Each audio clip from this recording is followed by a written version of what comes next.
Are the Los Angeles Angels of Anaheim for real this year? Um, I don't know. I mean, obviously it's early. It's only been 5 games, but they are 4-1. It's a small snippet of what they've done, but to me, it has a different look, a different feel. This team, and they didn't really make a lot of flashy moves. But then again, other teams have not made super flashy moves that could play really well. But just between Jared Walsh and Shohei Ohtani and some other young players and the guys that they have, obviously Trout and Rendon and Pujols, and improved pitching as well.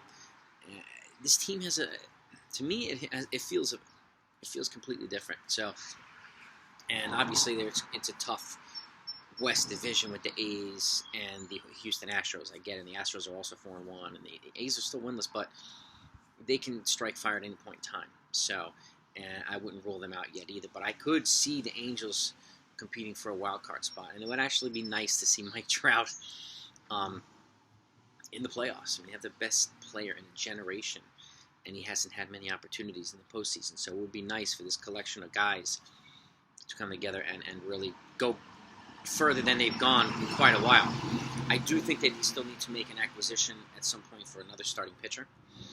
To me, Kyle Hendricks is the perfect fit for that team from the Cubs. And if there's an opportunity for them to get Hendricks or even a blockbuster with him and Wilson Contreras, the catcher, I would be all over it. All over it. So I would keep an eye out on the Angels, particularly if they keep performing pretty well and that division stays tight.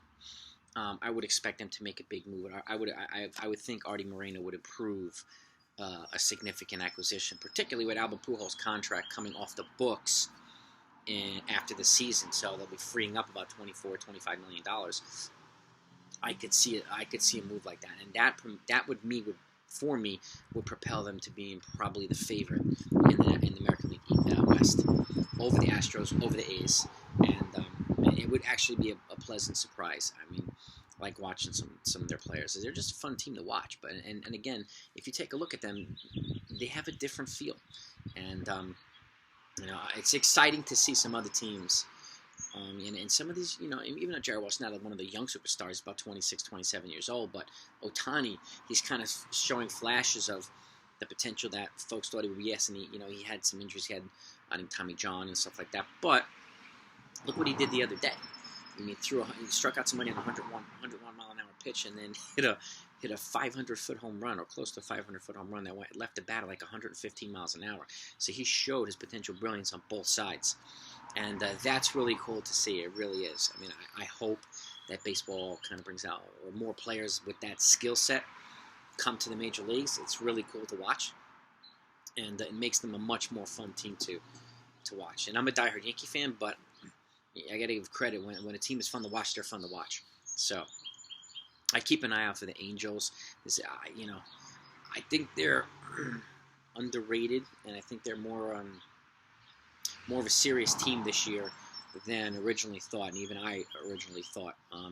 But again, I hope they keep this trajectory. I hope they stay consistent, and I hope they continue to perform. And obviously, I hope the guys stay healthy, because I think that with the way that they're going, they could be a contender this year. And I do think, like I said already, I do think an acquisition of a pitcher, a starting pitcher, a frontline starting pitcher needs to happen for them to be a legitimate contender. Particularly, with the A's, they've had some injury issues, but their starting pitching is strong.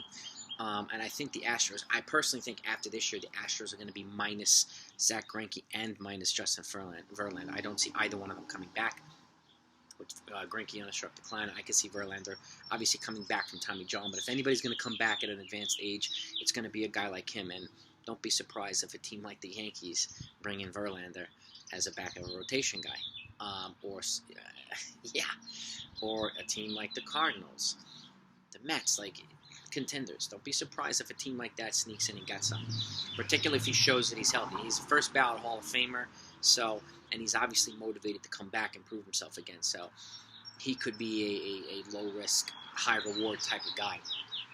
And so things to talk about later, but or the Angels. The Angels could bring him in. I would not be surprised at all.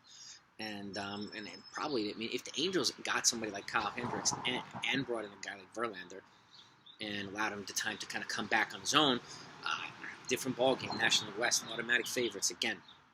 So, and I don't see Carlos Correa re-signing with the Astros either. So, I could see this is an opportunity for them to jump on it and really solidify themselves as a contender in that division. The A's are kind of in a flux. To me, I think Matt Chapman will wind up being traded at some point, because I don't see them extending him to a big contract. They never extend their guys to big contracts.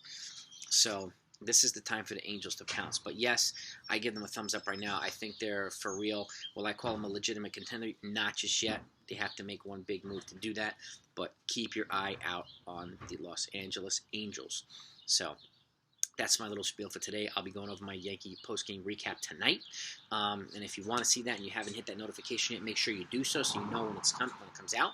And if you haven't subscribed yet, please do so. It's really helpful to the channel's growth.